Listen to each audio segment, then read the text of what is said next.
Welcome in, everybody, to ZB's Horsepower Talk. I, once again, as always, am ZB, Zack Brown. Tons of racing action down at Daytona. A lot of chaos ensuing in the Daytona 500. Truck Series and Xfinity, everything. We got a little bit of East Bay action with the All-Stars early last week. A lot to go through, so come on in. We're going to dive right into it, go right into the instant reaction for the Daytona 500 with Ricky Stenhouse Jr. winning it. Pull one for the dirt guys, so that's pretty cool to see that. Obviously, as you can see, I'm probably a little bit disappointed with the outcome of who won.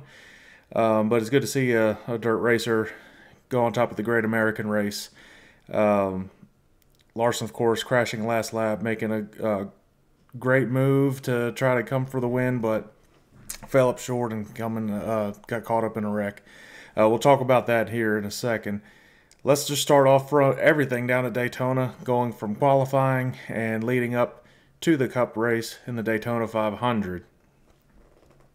Start off with qualifying on Wednesday night.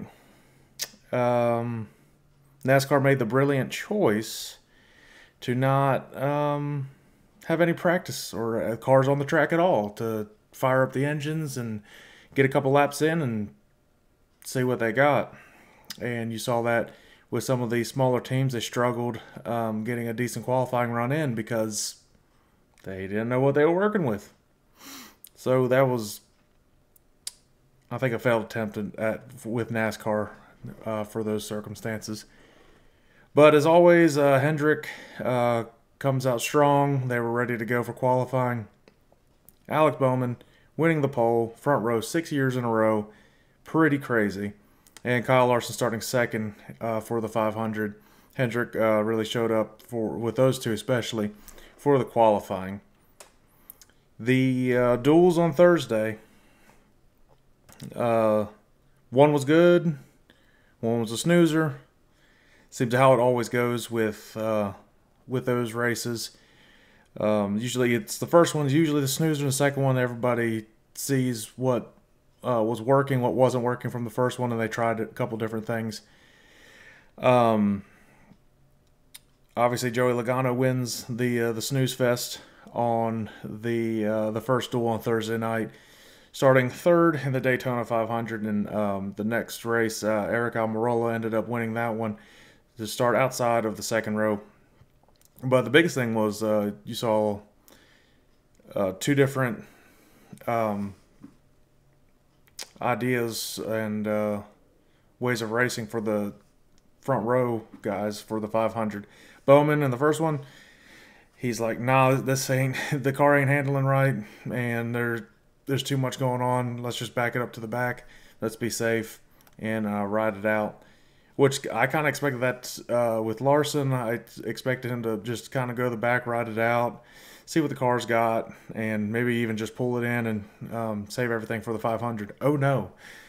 Larson, of course, being the competitor and racer that he is, raced the whole race aggressively too. Almost got caught up in in a couple wrecks there in the duel. He got lucky and was able to come away with a lot of good racing experience, figure out how that car was handling, and got it ready for the 500.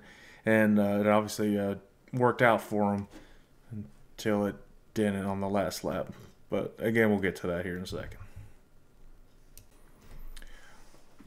Well, moving into Friday night with continuing with the whole Daytona Speed Week. Truck Series got their first race in for the season, and it's kind of what I expected. It's kind of what you go into expecting these truck races anymore, especially at these super speedways. It's Crash Fest. I was on here actually racing an iRace for the Daytona 500, and I had on the phone next to me following the truck race and everything. So I was kind of looking back and forth, keeping up with it a little bit. Well, I looked down at it. I swear every single time there was a caution. I swear there was a caution like at lap 2 and then at lap 8. I thought I was going to finish my I race, which was a legitimate 200 laps at Daytona, before they even could get around half that in the truck race. Well, as many cautions as they kept bringing down, and I think they ended up with like 15 to 20 trucks that were left over, really, after everybody decided it was a demolition derby. Um, the Florida weather finally caught to them because, again, they were racing for way longer than they should have. It's taken forever, and as it usually does at some point in Daytona during this week, it ended up raining. They tried to get back on the track with around 20 laps to go green, and once they were getting ready for that, the sky let loose again, and that was all she wrote. So Zane Smith benefited from that, winning the truck race at Daytona, a little rain shortened, but obviously still a good win at Daytona. You stay out of trouble and you get a little bit lucky too. You can anybody can really has a chance to win at Daytona. So congrats to Zane and everybody over on that team, and staying out of trouble and getting a little bit lucky with Mother Nature, and coming away with that win at the Truck Series. Moving on to the next day, well, evening into night, was the Xfinity Series. This was a good race. There was obviously some crashes and everything, but not like the night before. These drivers you can tell the difference, how much better they are than the Truck Series. It was too wide, like almost the whole race. They rode for a little while, but when it came to it, they were racing aggressively, and it ended up being pretty exciting. Got to the last part. I thought Allgaier had a shot, and that's who I picked to win that. But caution came out with that. There were three wide at the backstretch, and by mere inches, Austin Hill comes away with the win. So there were some people who didn't agree with how that was. Well, the rules are the rules. Get over it. Sorry that your favorite driver didn't win, but they showed the shot on all their websites and everything. Hey, this is what we looked at. This is when the caution came out, and this is who was leading by about a half a nose, and it was Austin Hill. So he comes away with a win there, and I mean that's a big win to win down Daytona. So I mean, congrats to Austin, and I think Xfinity will be a pretty exciting year. Just seeing what I was seeing with a lot of good driving really at Daytona for them. I expect a lot more wrecks than actually happened, so might be in for a pretty decent year with them. All right, let's get to the crown jewel. Everybody obviously knows Ricky Stenhouse Jr. won the race. But let's kind of get a little bit of a recap going through. It was a really good race. It was one of the my personal favorite Daytona 500s that's happened in a while. It was very competitive throughout the whole race. They were too wide, not just riding the one lane on the outside wall like they do on a lot of Daytona 500s. I was very surprised by that too, because you got to really log laps to have a chance to get to the end. So, I mean, shoot, they were, it was very impressive how aggressive they actually were. And just getting to the end that way. And then cautions started breeding cautions throughout the race. But stage one, no cautions at all. Bubba hit the outside fence after he got loose when Truex was giving him a push. And he fell to the back, but he didn't bring out a caution or anything like that. So that was the most exciting thing made for any type of crashes that may have happened. But Keselowski wins that first stage. He was the Roush's were rolling, or RFK, whatever they're called now. The Roush cars, they were fast. All the Fords were really fast. It was he was determined to try to get that win. The next stage, it was there were more cautions. Um, it was a very close finish there. It was almost a photo finish between Chastain and Bowman. Chastain with about a quarter of a nose over Bowman to get that stage. Um, and then the next one, there were strategies with fuel mileage, and some people pit later, trying to conserve gas, just like Larson was. He was going about 60% throttle the whole. Um, Within like 30, about 30 laps to go, he started rolling. But before that, in that last stage, he was conserving fuel the whole time. I think Cliff Daniels had a good game plan going into that to give Kyle the best position to have a chance at. And his car was very fast. It was more than just handling, more than just going fast. It was handling very well.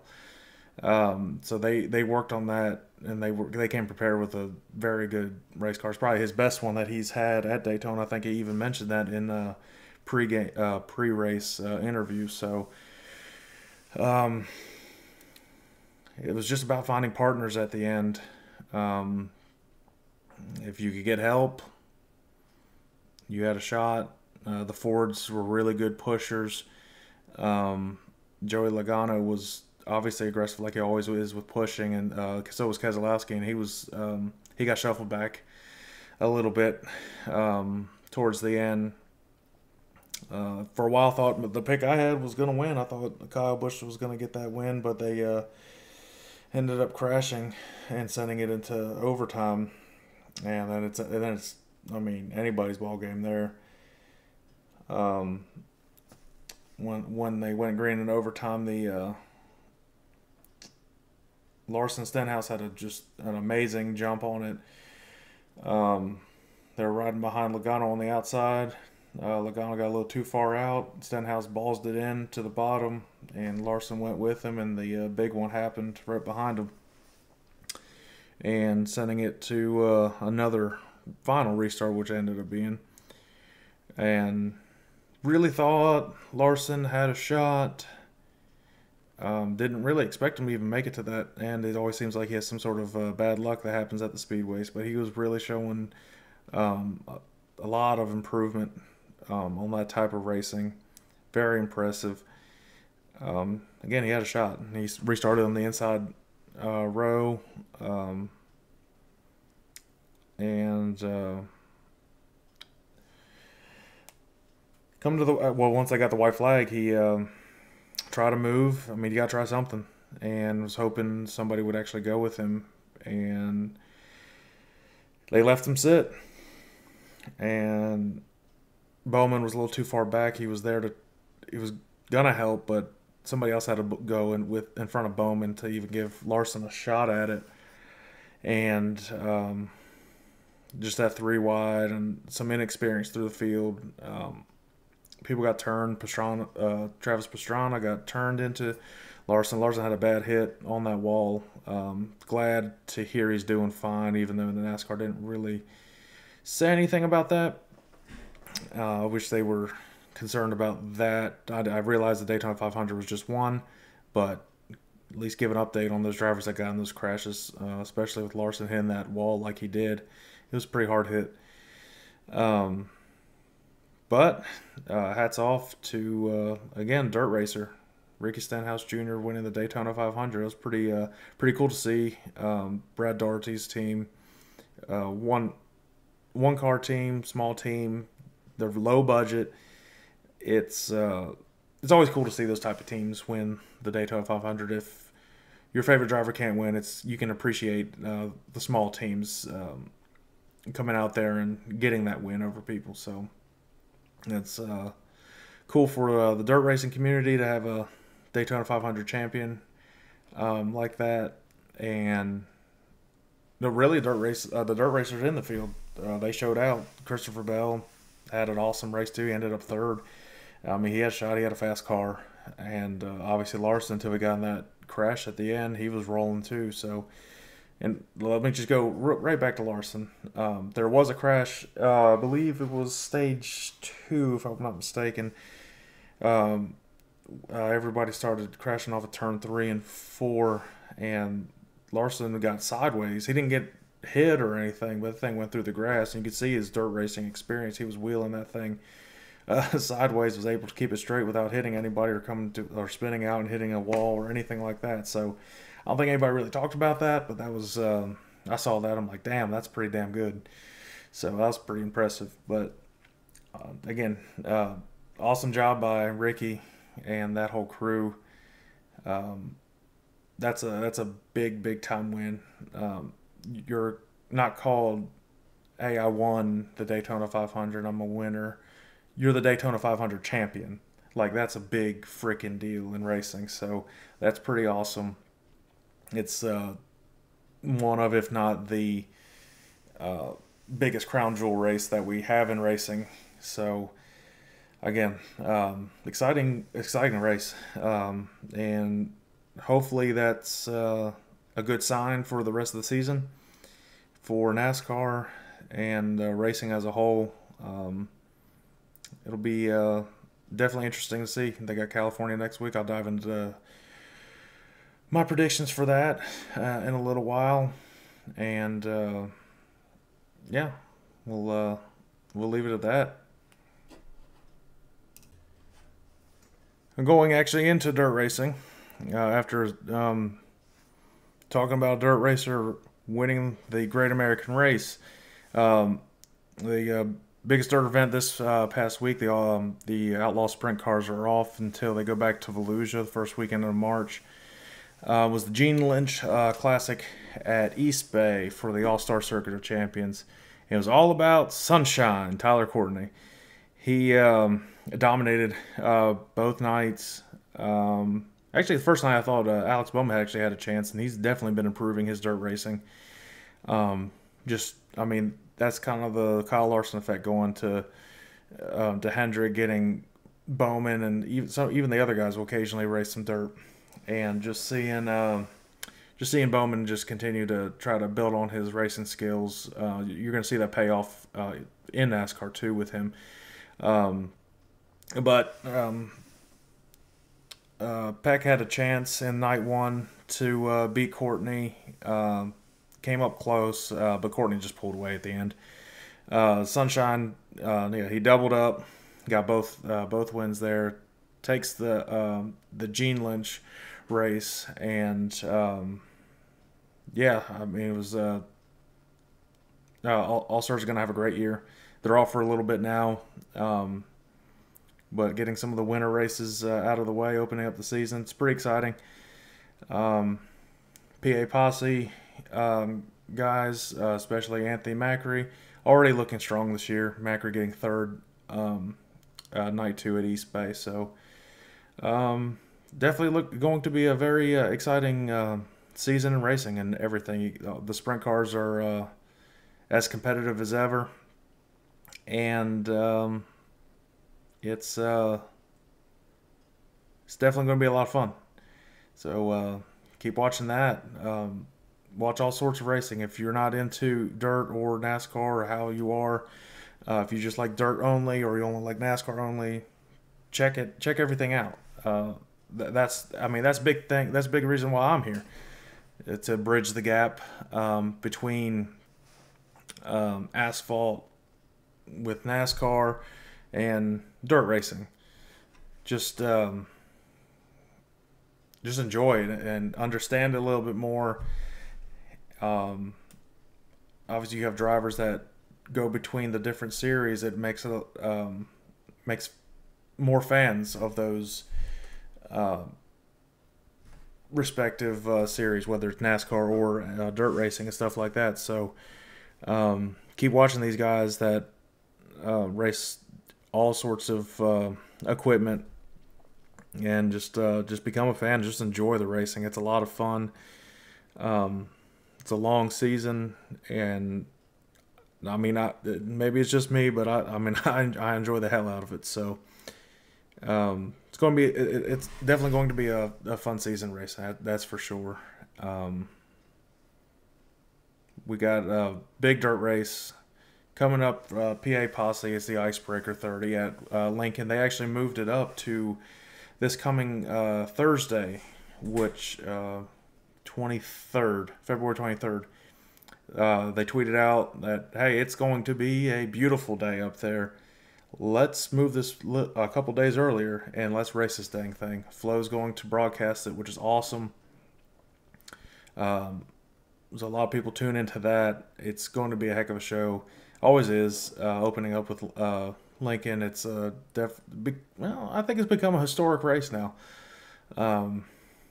Gets everybody in that area pumped up, ready to go for the upcoming season. So tune into that. It'll be a lot of fun. Yeah, dirt racing's in full swing now. Well, while sprint cars take a little bit of time off, NASCAR looks ahead, going to Fontana, last race at the 2 mile oval over there before they convert it to a half-mile short track. I mean, I don't really know why you want to change a track into a short track when there's plenty of other tracks that need attention from NASCAR that have been kind of abandoned and stuff, and they could just race there, renovate them, just like you're doing with Wilkesboro. Like, you don't need to change a whole track or build a track that's in a coliseum that has no business having a race. It's not rant about that anymore. But yeah, Fontana, I mean, you're going to have 50%, 75% of the crowd there anyways. I mean, they're getting rid of stands to make it look fuller, just like they do at most of the tracks anymore. And I mean, I don't think anybody can really fall for that. Maybe the broadcasters will. Oh, it's a packed house, and you go, yeah. When you take 50,000 seats from it, it condenses everybody. But California lately has been a lot of fun and been interesting to. It's been a lot better races. Now you got Xfinity going there this weekend with the Cup Series. Luckily, Cup Series used to race 500 miles there, and that's just too damn much for California. It just, I mean, you can get you call it NAPCAR at that point. But moving to 400 miles has definitely helped the competitive nature for that race in Fontana. But Saturday, let's talk about that for the Xfinity race, and then we'll move into the Cup race and kind of the outlook for that. Xfinity again is Saturday.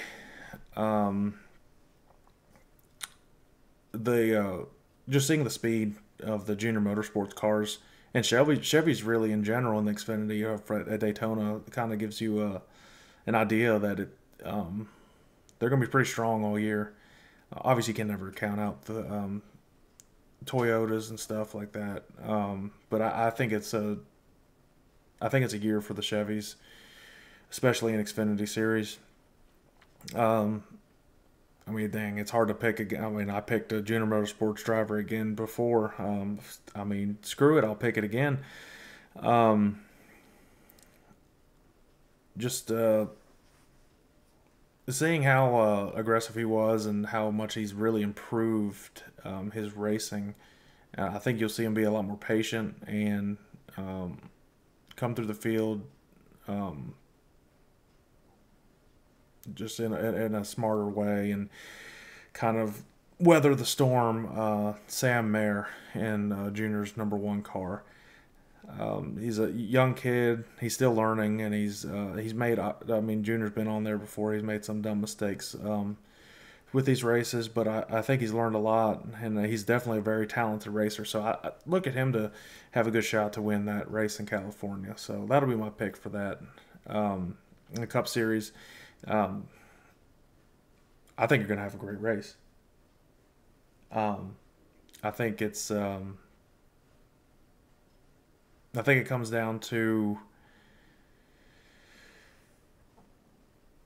really who can be the most patient with it and work on their car throughout the race. Maybe not even the fastest car might not actually win. It comes some strategy will come down to it. But after what I saw today, And after how he was this whole he ended the season last year, and I think he's got a chip on his shoulder because he blames himself for missing out on the rest of the playoffs last year.